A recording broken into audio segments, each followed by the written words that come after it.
주님께서 여러분과 함께 마테오가 전한 거룩한 복음입니다. 예수님께서 가이사리아 필리피 지방에 다다르시자 제자들에게 사람의 아들을 누구라고들 하느냐 하고 물으셨다. 제자들이 대답하였다. 세례자 요한이라고 합니다. 그러나 어떤 이들은 엘리야라 하고 또 어떤 이들은 예레미야나 예언자 가운데 한 분이라고 합니다. 예수님께서 그러면 너희는 나를 누구라고 하느냐 하고 물으시자 시몬 베드로가 스승님은 살아계신 하느님의 아드님 그리스도이십니다 하고 대답하였다. 그러자 예수님께서 그에게 이르셨다. 시몬 바르요나야, 너는 행복하다. 살과 피가 아니라 하늘에 계신 내 아버지께서 그것을 너에게 알려주셨기 때문이다. 나 또한 너에게 말한다. 너는 베드로이다. 내가 이 반석 위에 내 교회를 세울 터인즉 저승의 세력도 그것을 이기지 못할 것이다. 또 나는 너에게 하늘나라의 열쇠를 주겠다.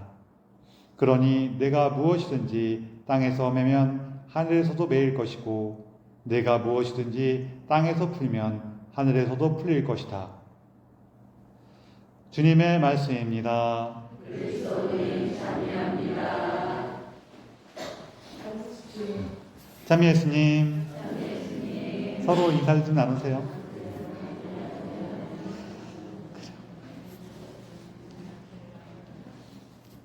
제가 신학생 때 한때 조금 이렇게 힘들었던 적이 있었어요.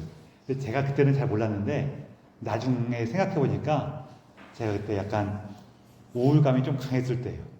그래서 그게 이제 여러 가지 그 어려움을 일으킬 수가 있는데 그 중에 하나가 뭐냐면은 계속 자요. 계속 자. 그래서 제가 그러다 보니까 기도 시간에도 졸고 미사 시간에도 졸고 묵상 시간에도 졸고 맨날 졸는 거예요. 그래서 제 친구가 저한테 그랬어요. 야, 너 그렇게 졸아? 왜 이렇게 그렇게 졸아? 졸면 어떡해? 그랬어요. 그래서 제가 그랬죠. 아, 나는 내 주보 성인을 너무 존경해서 그래. 그랬더니 그 친구가 그게 뭔 소리야? 이렇게 쳐다보더라고요. 성경에 나오잖아. 성경에서 예수님께서 말씀하셨다. 베드로야, 아직도 자고 있느냐? 근데 나중에 생각해보니까 그때 조금 몸이 안 좋아서 그랬던 거예요. 여러분, 우울증은 마음 문제가 아니에요. 몸 문제예요. 그 약 먹으면 나요.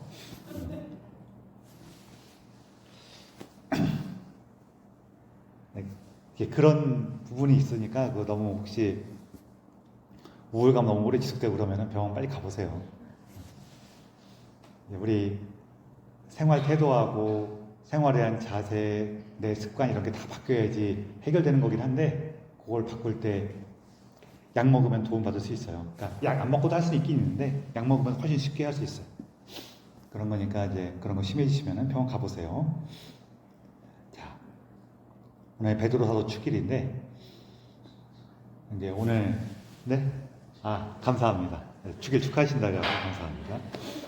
또 약간 베드로, 바오로 세례명 가시는 분들 다 축하드립니다.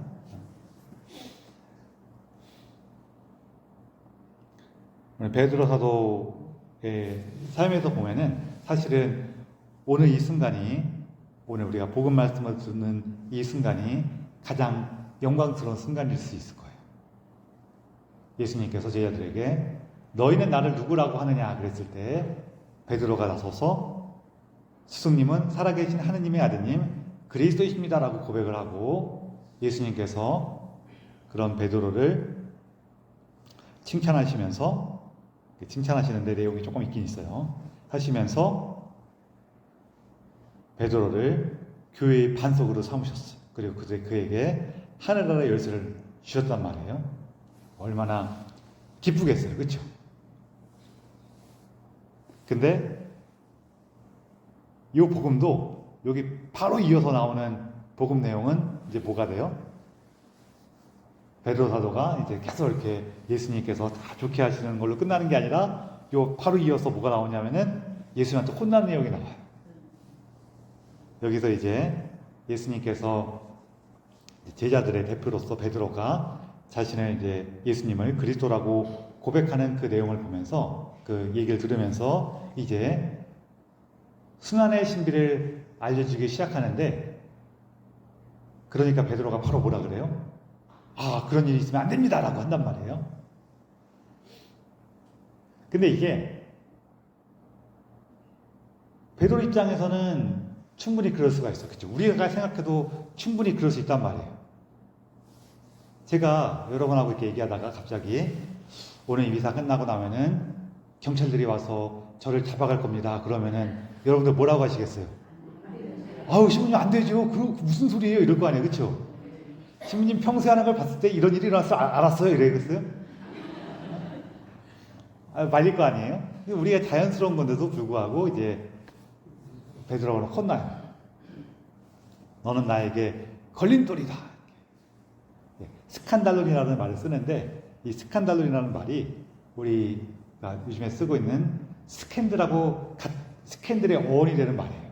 그래서 이 말은 걸림돌이라는 뜻인데, 지금도 이게 유명인들이 스캔들이 딱 터지면은 그게 그 사람한테 도움이 되어 걸림돌이 돼요. 그래서 스캔들인 거예요.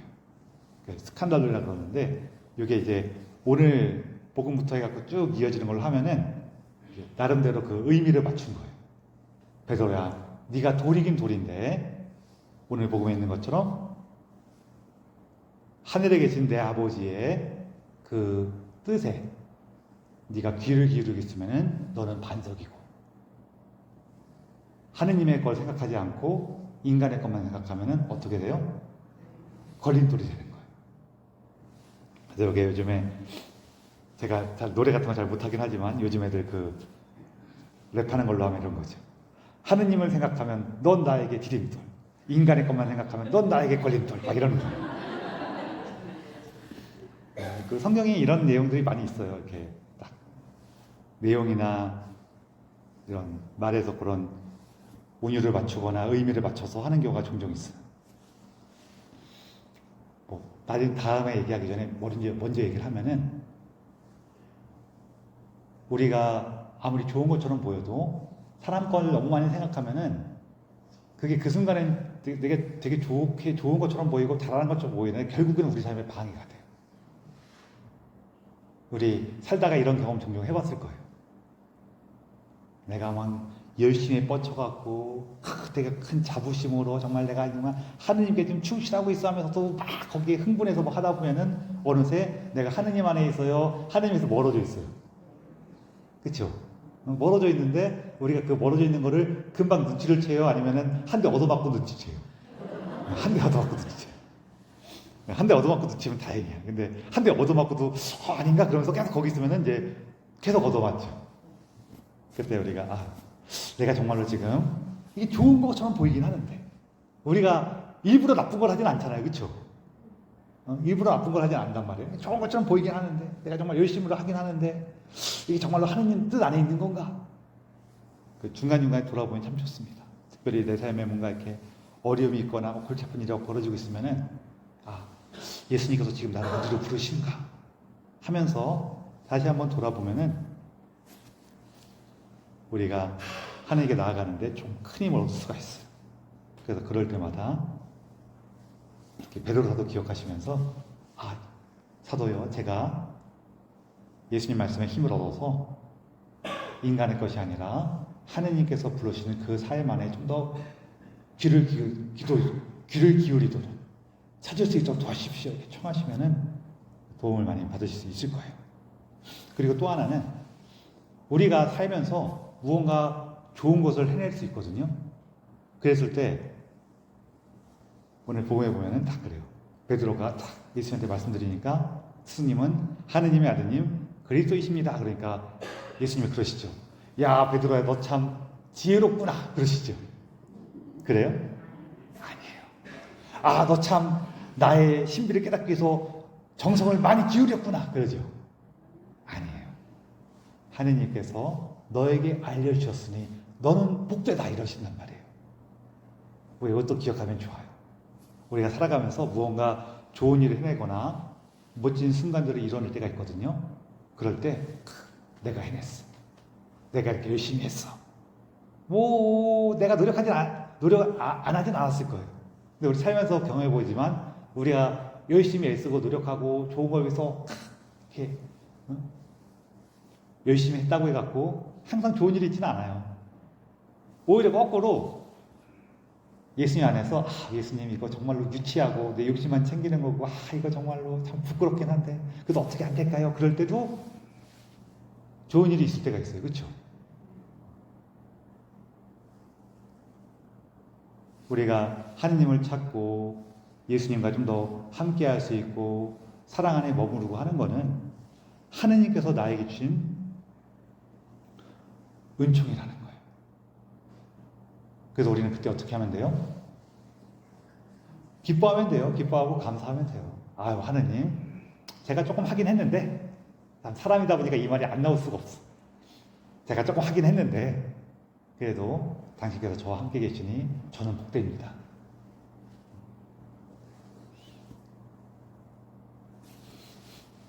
그런 거 같이 기억하면 좋아요. 그러면서 이제 오늘 복음에 이어서 바로 예수님도 혼나고 여기서만 혼나면 다행인데 이제 베드로 사도가 복음에서 제가 볼 때는 가장 큰 아픔을 겪는 순간이 있어요. 언제냐면은 이제 마지막 만찬 때 예수님께서 제자들의 배반을 예고하시자 베드로가 뭐라 그래요? 스님 그런 일이 일어나지 않을 겁니다. 그러니까 너는 닭이 울기 전에 3번 나를 모른다고 할 것이다. 그래요. 그러니까 이제 사실 여기 닭이 운다는 거는 진짜로 닭이 우는 걸 의미할 수도 있지만 동시에 닭이라는 새가 자체가 그 회개를 상징해요. 왜냐하면은 닭은 성경에서뿐만 아니라 사실 전 세계적으로 이렇게 비슷한 이미지를 갖고 있는 게 있어요. 그게 뭐냐면은 닭이 울면은 뭐가 와요? 새벽이 와요. 이 얘기하니까 누가 저기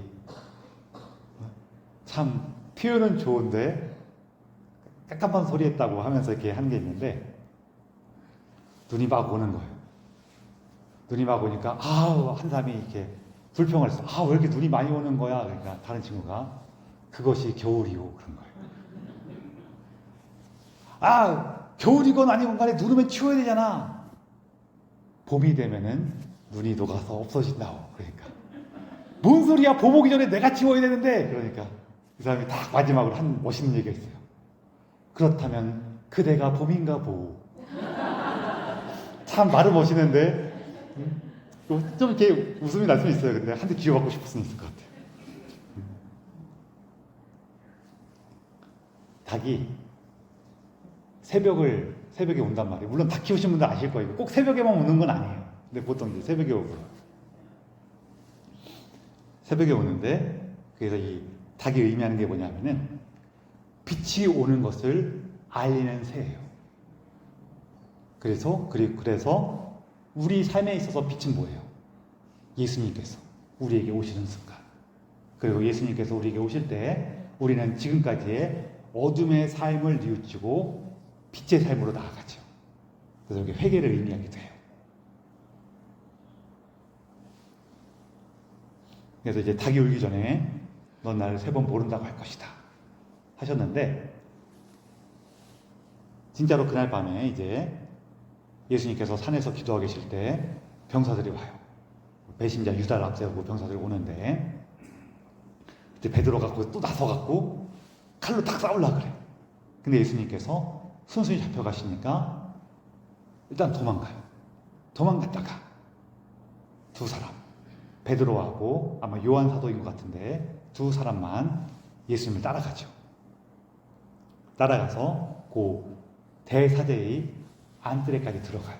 대사제 집에 안뜰에까지 들어가는데, 그때 베드로 사도가 거기를 왜 갔을까요? 내가 예수님 말씀대로 기회를 틈타서 예수님을 모른다고 해야지 해서 갔을까요? 그렇죠? 어떻게 상황이 돌아가는지 살피고 기회가 생긴다면은 예수님을 구해가야지라고 생각하긴 했을 거예요. 그러니까 무슨 얘기냐면은 베드로 사도가 그래도 좋은 의지를 갖고 있어요? 안 갖고 있어요? 좋은 의지를 갖고 있었어. 근데 그 좋은 의지를 갖고 들어갔더니 뭘 했어요? 예수님을 모른다 그랬어. 이게 우리에게 주는 가르침도 있는데요. 우리가 아무리 좋은 의지를 갖고 있더라도 뭐가 부족하면, 그래, 내 믿음이 부족하면, 또 하나는 내 믿음이 얼마나 부족한지 잘 모르고 있으면은 좋은 거래요? 사고를 쳐요. 사고를 칠 수 있다는 거예요. 우리 삶을 돌아보면은 그때 내가 참 마음은 좋았지. 근데 참 결과는 부끄러웠어. 이런 순간들이 있어요. 그럴 때 그런 일들 생길 수가 있다는 거예요. 그리고 베드로 사도는 그때 자신이 닭이 울 때 회개의 순간에 내가 이렇게 연약한 사람이었구나. 나도 예수님에 대한 믿음이 약하고 예수님에 대한 충성이 부족한데도 불구하고 그걸 모르고 나서다가 이렇게 됐구나 하는 걸 뉘우쳐. 그런데 이때 예수님께서 베드로에게 맡기셨던 중요한 사명이 수행돼요. 그게 뭐냐면은 이거예요.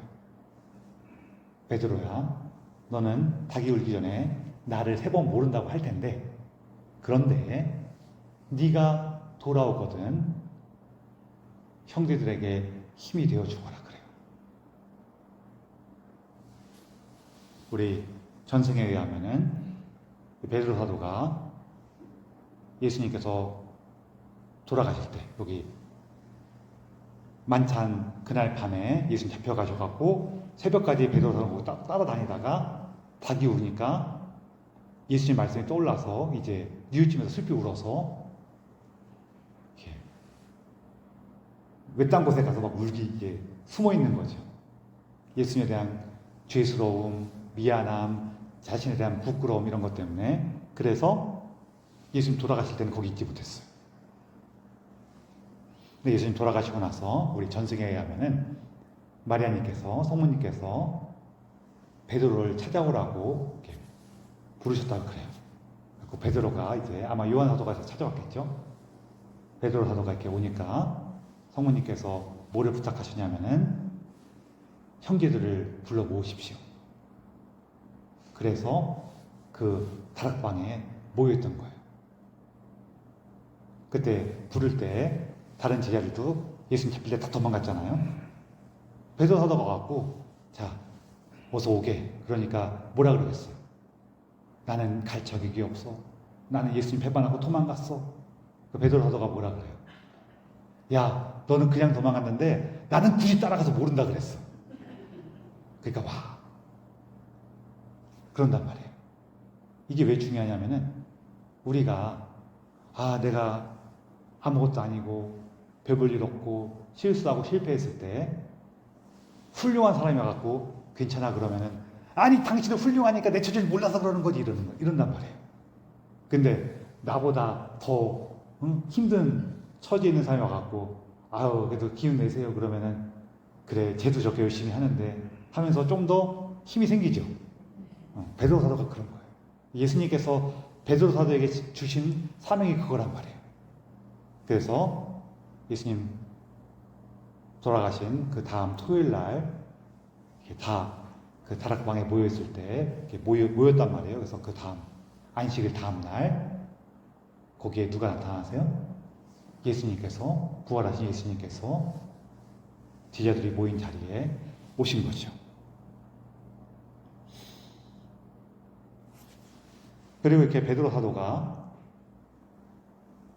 이렇게 사고치고 부족한 모습 보인 게 예수님 부활을 만나기 전에만 있죠. 대답을 안 하시네. 저희 꿍꿍을 지치시고 대답을 안 하시네. 이 이후에도 계속 있어요. 이후에도 몇 가지 그 환시 안에서 하느님께서 창조하신 것을 부정하거나 더럽다고 하지 마라. 그런 사건에서도 아직 예수님을 잘 이해를 못했어. 그리고 그 다음에는 사실 이제 사도행전하고 바울서도의 편지에 나타나긴 하는데 바울서도하고는 대판 싸운 적도 있어요. 대판 싸웠다기보다는 일방적으로 욕을 먹었어. 그게 그 이방인들하고 함께 음식을 먹는 거에 대해서 바울서도한테 된통 혼난 적이 있는데요. 저는 베드로 사도의 입장을 어느 정도 이해를 해요.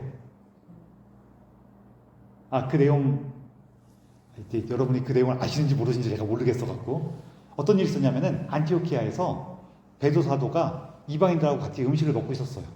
그런데 누가 온다는 소식을 들은 거예요. 누가 왔냐면은 예루살렘에서 보낸 바리사이 출신이었던 그리스도교 신자들이 왔다는 얘기를 듣고 그 자리를 피해요.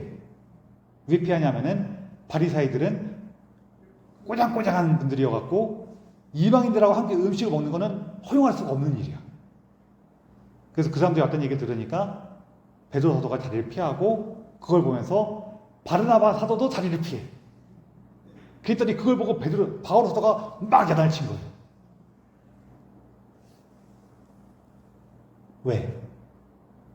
왜 율법에 구애되는 바리사이들의 눈치 보느라 이방인이었던 그리스도인들이 은총 안에서 예수님을 만나고 구원으로 나가는 그 예수님의 그 가르침을 네가 이렇게 훼손하나 그거예요. 사실 좀 심하게 싸워요. 얼마큼 싸우냐면은 우리식으로 이해하면 어떤 거냐면은요. 보좌 신부가 이렇게 여러분들 모여있는 이렇게 이 자리는 하긴 좀 그렇고 우리 본당에 막 잔치 벌이고 있는데 보좌 신부가 들어오더니 주인 신부한테 네가 신부냐 그러고 싸운 거예요.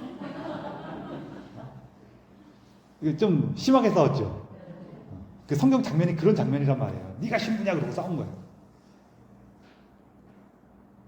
근데 이게 그 내용 자체는 바로 사도가 옳아요, 틀려요? 바로 사도가 옳아요. 그럼 베드로 사도는 왜 그랬을까요? 이게 왜 그러냐면요, 이런 거예요. 여러분 조금 이렇게 좀 제가 과격하게 비유를 하면은 여기 술집에서 일하는 아가씨들이 예수님 얘기 듣고 싶다고 성당에 왔어요. 그럼 신부님이 그 아가씨를 만나봐야 돼요? 안 만나봐야 돼요? 만날 수도 있단 말이에요. 그렇죠? 그래서 그 사람도 막 얘기하고 있는데 술집 여자들이 성당에 왔다는 소식을 듣고 그 본당에서 제일 꼬장꼬장한 할머니들이 지금 막 팔고도 치고 막 쫓아오고 있대. 그럼 신부님이 그 아가씨들하고 그냥 얘기를 하고 있어야 돼? 아니면 돌아가시라 그러고 다리를 피하는 게 나을 수도 있어요. 그쵸? 여기서 살짝 여러분 애매해지죠? 옳은 걸로만 치면은 신부님이 그 꼬장꼬장한 어르신들한테 이분들도 예수님을 찾으러 온 사람입니다 하면서 딱 하는 게 더 나을 수도 있어요. 그쵸? 이게 옳은 걸로만 치면 그거예요. 이 바로 사도 입장이 이거예요. 근데 주임 신부 입장에서는 괜히 와서 막 싸우고 그러면은 거기서 어설프게 머리끄댕이 잡고 난리가 나면은 여기 예수님 얘기 들어오는 이 사람들 상처받아요, 안 받아요? 상처받을 수도 있어. 차라리 여기서 좀 마무리하고 다음에 저분들 가시면 또 봅시다 하는 게 나을 수도 있단 말이에요. 근데 바울 사도가 볼 때는 그거는 잘못된 표현을 보여주는 거예요. 제가 이 얘기를 들으면서 이렇게 사도행전하고 바울 사도의 편지에서 묘사되고 있는 바울 사도의 모습에 대해서 우리가 조금 이해할 수 있는 부분이 있어요. 바울 사도는 정말 철저해요. 열심히 해요. 우리가 그분의 열정을 따르는 거는 되게 좋은데, 그래서 바울 사도는 약간 그런 스타일이 있구나라는 걸 이해하는 것도 좋아요. 바울 사도는 딱 그러시잖아요. 자기 삶에 대해서 나는 훌륭히 싸웠고 달릴 길을 다 달렸으며 믿음을 지켰습니다. 얼마나 이렇게 멋진 말이에요. 여러분이 삶을 마칠 때 주님, 저는 훌륭히 싸웠고 달릴 길을 달렸으며 믿음을 지켰습니다 라고 하느님 앞에서 고백할 수 있다면 얼마나 기쁘겠어요. 그렇죠? 바울 사도 그렇게 사신 거예요. 그래서 하여간 이렇게 이런 일이 있었어요. 자, 여러분, 여기서 제가 이 얘기할 때마다 꼭 드리는 말씀이 뭐냐면은 우리가 신앙생활 하다 보면은 특별히 본당에서 봉사하고 더 나아가서 책임을 맡다 보면은 다른 사람들하고 갈등이 생기거나 다투거나 미워하는 일이 생겨요, 안 생겨요? 생길 수도 있어요. 그럴 때 기억하세요. 베드로 사도와 바오로 사도가 나보다 더 훌륭하신 분이에요? 안 훌륭하신 분이에요? 훌륭하신 분이에요. 근데 나보다 훌륭하신 베드로 사도와 바오로 사도 싸웠어. 그럼 나도 싸울 수 있어요, 없어요? 싸워야 되는 건 아닌데 싸울 수도 있다는 거죠. 나보다 훌륭하신 분도 싸웠는데 그분보다 못하신 나는 당연히 싸우겠어, 안 싸우겠어요? 싸우는 거예요. 그거 기억하시라는 거예요. 여러분 싸웠다고 해갖고 아이고 나는 하느님 앞에 저 합당하지가 않아. 내가 왜 이럴까? 그럴 때 참 베드로 사도랑 바오로 사도도 싸우셨다며? 그러면서 그분 부족한 나도 싸울 수 있겠네. 그러면서 다시 예수님을 찾으시면 좋아요. 이게 싸우면 안 돼라는 마음이 너무 강하면은요 갈등을 겪는 상대방을 너무 미워하게 돼요. 뭔 소리냐? 내가 싸우면 안 됐는데 내가 안 싸우려고 얼마나 애를 쓰고 잘했는데 저놈이 못해서 이렇게 싸울 수밖에 없었던 거야. 저런 못된 놈이 이렇게 된단 말이에요. 근데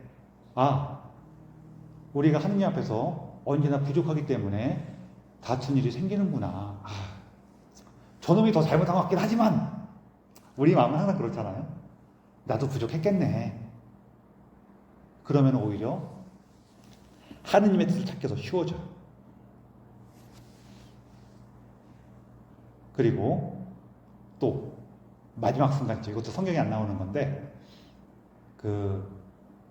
베드로 사도와 바오로 사도가 이렇게 중간에 사목적인 견해로 인해서 갈등을 겪기도 했지만 갈등이라고 하기 좀 그래요.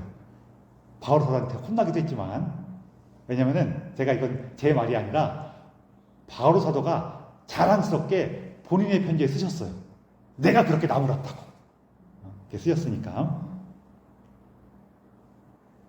근데 바오로 사도는 아마 뒤에서는 욕을 많이 먹었을 거예요. 사람들이 여러분 그렇게 싸우고 나면은 어때요? 사람들이 그래 저분 말씀이 맞는 것 같긴 한데 그래 그렇지 저기서 저래 이렇게 하고서 이렇게 하는 사람이 당연히 있었을 것 같긴 해요. 안 그래요? 아까 전에 보좌 신부님이 주임 신부님한테 네가 신부냐 그러고 싸웠으면은 나중에 생각할 때 그래 보좌 신부님 말씀이 맞긴 맞지. 근데 거기서 그렇게 얘기를 했어야 돼. 이 생각 들어요, 안 들어요? 들 수도 있단 말이에요. 근데 저는 분명한 건 있어요. 사도 바오로는 그런 얘기를 두려워하지 않으셨어요. 그런 얘기들보다 뭐가 중요해요? 내가 하느님 안에 얼마나 충실한가가 중요하단 말이에요. 근데 베드로 사도는 입장이 좀 다르죠. 왜 달라요? 뭐가 다를까요? 교회를 돌봐야 돼요. 교회를 돌봐야 되고 조금 이따 다시 한번 말씀드리겠지만 예수님께서 베드로 사도한테 맡긴 사명이 뭐예요? 형제들이 돌아오면은 네가 힘이 돼 주어라. 이게 사명이란 말이에요. 그러니까 아무래도 사람들한테 더 너그럽게 해줘야 돼요? 안 해줘야 돼요? 너그럽게 해줘야 돼요. 이렇게 여러 가지 다양한 모습을 가진 사람들을 다 끌어놔 줘야 돼요. 그래서 이게 각자의 이런 봉사자들의 자기가 받은 하느님의 은사에 따라서 소명이 다양하게 있어요. 그래서 우리가 신앙생활 하다 보면은 저도 어릴 때 그랬고 지금도 사실 그런 마음 좀 느끼고 있는데 뭐냐면은 우리는 이제 본당에 신부님들이 오면은 다 이렇게 하느님 안에서 균형이 맞는 분이 오시길 바래요. 근데 여러분 경험해 보시면 아시겠지만 이렇게 딱 균형이 맞는 분이 와요? 아니면은 느슨한 분이 오셨다가 꽉 조이는 분이 오셨다가 급한 분이 오셨다가 느린 분이 오셨다가 이렇게 왔다 갔다 하면서 균형이 맞아요. 왔다 갔다 하면서 균형이 맞는 거예요. 이게 어쩔 수가 없어요. 그래서 제가 어느 순간에 그래 이렇게 균형을 맞추려고 노력을 막 하다가 그 말을 완전히 포기한 건 아니지만 그래 그래도 내가 아무리 균형 맞추려고 그래도 이쪽으로 한쪽으로 치우치는 게 있어. 그거는 하느님이 알아서 하시겠지. 그냥 그러고 하는 거예요.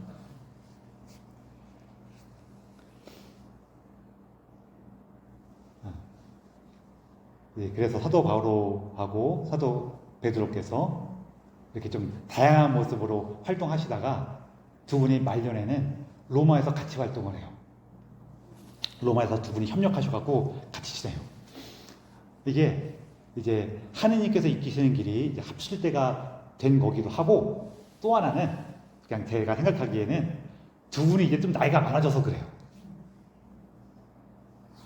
여러분도 어때요? 사람이 안 그러신 분도 물론 계시지만 보통은 젊을 때 좀 더 이렇게 자기 색깔이 뚜렷해요? 나이 들어서 뚜렷해져요? 젊을 때 그러다가 나이 들면은 좀 더 이렇게 유해지죠. 그러니까 자기 색깔이 없어지는 건 아닌데 그렇지 않은 상대방에 대해서 좀 더 유해지는 게 생겨요. 그래서 두 분이 나이로 들어갔고 로마에서 같이 열심히 활동을 해요. 그러다가 이제 그 유명한 네로 황제 시기에 로마에 큰 문제가 터져갖고 그것을 이제 그리스도인에 대한 박해로 샀는데, 그때 이제 그 로마에 있던 신자들이 베드로 사도에게 이제 피신하라고 막 그래요. 그 베드로 사도가 이제 어둠 속에 새벽녘에 이렇게 로마를 떠나고 있는데, 로마를 떠나서 새벽이니까 이제 아무도 없을 때 몰래 도망가는 거예요. 떠나고 있는데 그 어두운 순간에 저 앞에서 누가 오는 거예요. 이 시간에 누가 오지 하면서 조심스럽게 보고 있는데 누가 와요? 예수님께서 십자가를 메고 오시는 거예요. 십자가를 메고 오셔갖고 베드로 사도가 그 예수님을 보면서 유명한 말을 하죠. 뭐라 그래요? 주님 어디로 가시나이까? 그래요. 이게 라틴 말로 번역하면은 같이 해볼까요? 그렇게 하면 좀 재미가 없고 이렇게 하세요. 쿠오 바디스. 쿠오가 어디 이러고 바디스가 가십니까? 같이. 쿠오 바디스. 해보세요 한번. 도미네. 그래요. 그래서 예수님이 뭐라 그래요? 네가 나의 양떼들을 버리고 가기 때문에 내가 다시 한번 십자가의 못박히러 간단다. 내 양들을 위해서. 그래요. 베드로가 그때 깨달아요. 사실 예수님께서도 박해가 벌어지면 거기서 그냥 박해를 당하라 해요? 아니면 딴 데로 피신하라 그랬어요? 피신하라 그랬어요. 그랬는데 언제나 피신할 필요가 없어져요? 이제 나의 순교를 통해서, 내 목숨을 통해서 하느님을 증거해야 될 때가 오면은 그때는 피신하면 안 되는 거예요. 그래서 베드로가 그때 예수님의 모습을 보면서 지금이 그때구나 아시는 거예요. 그래서 로마로 돌아가셔갖고 이제 십자가에 못 박히시는데, 그러니까 마지막까지도 베드로 사도가 지금 예수님 뜻이 어딘가 헤매면서 예수님을 만나는 걸 통해서 주님의 뜻을 깨닫게 되셨다는 거예요. 그래서 우리가 신앙생활 오래 하다가도 이쯤에 내가 예수님 뜻 잘 알아 그러면은 괜찮아요? 낭패예요. 낭패예요. 우리가 신앙생활 오래 하다 보면은 종종 믿음이 깊어지는 게 아니라 믿음이 익숙해지는 경우가 있어요. 오히려 베드로 사도는 이런 마지막 순간에도 내가 가는 길이 정말로 주님의 뜻인가 아니면은 내가 또 인간의 것만 생각하는 건가라고 고민하셨기 때문에 예수님의 뜻을 다시 찾으실 수 있었던 거죠. 그래서 다시 로마 돌아가서 우리 또 유명한 장면이 있죠. 십자가에 못 박으려 그러니까 어떻게 해요? 나는 내 스승이자 주님이신 예수님과 같은 모습으로 죽을 자격이 없다고 그래갖고 십자가 거꾸로 매달려 돌아가세요. 그리고 그게 어디냐면은 지금 바티칸 성당 있죠. 그 바티칸 성당을 보면서 그 바티칸에 있는 성 베드로 대성당을 보면서 살짝 왼쪽일 거예요. 살짝 왼쪽에 보면은 뒤에 동산이 있거든요. 그 동산 중턱에 가면은 베드로 사도가 십자가에 못 박혔던 자리가 있어요. 거기서 돌아가셔갖고 지금 거기서 조금 내려와서 그 바티칸 베드로 대성당 그 자리에 붙이신 거고, 바오로 사도는 거기서 조금 더 나가서 이제 참수형으로 순교하시게 돼요. 베드로 사도는 십자가에 못 박혔는데 바오로 사도는 참수형으로 돌아가셨어요. 왜 다른지 아세요? 바오로 사도는 로마 시민이잖아요. 십자가는 원래 배반한 노예들이 당하는 벌이에요. 그러니까 신의를 저버린 자. 그래서 베드로 사도는 식민지 사람이었기 때문에, 속주민이었기 때문에 로마에 대한 신의를 저버리고 황제를 배반했기 때문에 십자가에 못 박혀 죽은 거고, 바오로 사도는 자유민이기 때문에 배반한 건 아니에요. 그래서 참수로 돌아가셨어요. 그리고 여기 나중에 이 두 분을 다 그 바티칸 그 자리가 원래 어떤 자리였냐면은 그냥 사람들 공동묘지가 있고 거기 점쟁이들이 전봐주고 그런 자리였어요. 그런 자리였는데 거기에 이제 두 분을 이제 이렇게 그리스도인들이 몰래 거기다 이제 묻어놨죠. 묻어놨는데 하루는 어떤 사람이 베드로 사도와 바오로 사도의 유해를 이렇게 훔쳐갖고 간 적이 있었어요. 아직 저기 그리스도교가 이제 널리 퍼지기 전에 박해만 없어졌을 때, 그때 또 훔쳐가니까 그때 이제 전해지는 얘기에 의하면은 로마에 있는 모든 잡신들의 신전에서 그 신상들이 저 그리스도인들에게 얘기해 줘라. 쟤네들이 중요한 성인들이 지금 도둑 맞는다. 그렇게 알려주더래요. 그래갖고 로마에 있는 모든 사람이 그 도둑을 잡으러 간 거예요. 왜냐하면은 그리스도인들에게는 뭐예요? 베드로 사도와 바오로 사도의 유해를 누가 훔쳐가니까 그거 찾아와야 돼, 안 찾아와야 돼요? 찾아와야 되고, 다른 신을 믿는 사람들한테는 자기들의 지금 신이 얘기한 중요한 순간이에요. 그렇죠? 그러니까 그거 어떻게 해줘? 도와줘야 돼요? 그 얘기 따라줘야 돼요? 안 따라줘야 돼요? 야, 뭔지 모르겠지. 우리 신이 막 우리한테 가서 얘기했어. 그러니까 가서 잡았어요. 그 도둑이 온 로마 시민이 따라오니까 그 유해를 버리고 도망갔다 그래. 얘기가 있어요. 이거는 그냥 여담으로. 여담을 하고 났더니 제가 괜히 김을 뺐네 조금. 여러분들, 그래서 우리가 오늘 기념하는 것은 베드로 사도와 바오로 사도의 이 믿음과 하느님을 끊임없이 찾았던 그 삶을 우리가 기억하는 거예요. 그 중에서도 꼭 제가 베드로여서가 아니라, 제가 꼭 베드로여서는 아닌데, 저는 베드로 사도가 교회의 으뜸인 게 너무너무 다행이에요. 왜냐하면 여러분 방금 들으셨지만 바오로 사도는 정말 훌륭하신 분이에요. 그런데 여러분, 바오로 사도가 교회의 으뜸이었으면 여러분들 어떻게 살아야 됐을까요? 천국 못 가요? 천국은 갈 수 있을까요? 예수님 자비로. 우리는 정말 온 삶을, 열정을 다 바쳐서 주님을 위해 살아야 돼요. 정말 열심히 살아야 돼요. 또 혹은 요한 사도가 으뜸 사도였으면 어떻게 살아야 됐을까요? 우리는 주님의 신비를 깨닫고 그 안에 깊이 머무르기 위해서 내 삶을 항상 묵상과 그 지혜 안에 머물러야 돼요. 그런데 천만 다행히도 누가 으뜸이에요? 베드로 사도가 으뜸이에요. 베드로 사도, 특히 그분의 그 급했던 성리, 덤벅댔던 믿음의 삶, 고민하고 방황했던 순간들이 우리 믿음의 지침이 되어준 거죠. 그래서 예수님께서 베드로 사도를 교회의 으뜸이자 반석으로 삼으신 이유는 그거예요. 베드로의 사도의 인간적인 연약함을 우리 믿음의 반석으로 삼으신 거죠. 이게 굉장히 중요한 거예요. 우리도 우리 삶에서 연약함을 만나고 약함을 체험할 때가 있어요. 그리고 그것이 우리 믿음의 바탕이 되줘요. 그것이 우리 믿음의 기틀이 되줘요. 내가 뛰어나고 잘나고 하는 거 정말 멋지고 감사하고 아름다운 일이지만, 내가 정말로 하느님을 깊이 만나고 하느님 안에서 삶을 찾아가는 것은 우리의 연약했던 순간들이에요. 그래서 베드로 사도가 보여주는 모습이 바로 그것이고, 베드로 사도의 이 인간적인 연약함이 우리 믿음의 반석이 되어줬던 걸 통해서 우리도 계속 예수님을 만나고 예수님 안에서 살아납니다.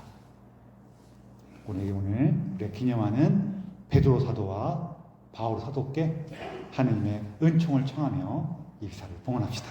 아멘.